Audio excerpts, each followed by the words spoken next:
नमस्कार. आज अनुभव किंवा मंचाद्वारे शिरपूर तालुक्यामध्ये भव्य वन हक्क कायद्याबाबत जागरूकता आणि प्रबोधन करण्यासाठीचं प्रशिक्षण संपन्न झालं.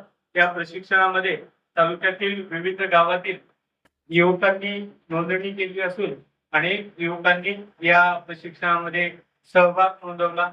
आदिवासी बांधवांच्या अत्यंत संवेदनशील आणि महत्वाचा आणि आदिवासी अस्तित्वाचा हा वन हक्क कायदा सगळ्यांसाठी फार महत्वाचा होता.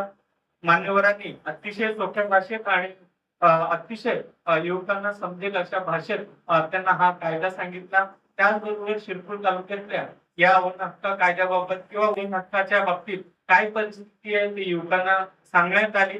त्याचबरोबर भविष्यामध्ये या सगळ्या विषयांवर अनुभव शिक्षण केंद्र आणि अनुभव या मंचाद्वारे युवक कशा पद्धतीने काम करू शकतात यावर देखील अत्यंत चर्चा झाली आणि सगळ्या युवकांनी याच्यामध्ये सहभागिता नोंदवली आणि युवकांनी पुढे जाऊन अनुभव मंडळ असेल, युवक कट्टा असेल स्थापन करून आदिवासी बांधवांच्या या विषयावर काम करण्यासाठी उत्सुकता दाखवली. धन्यवाद.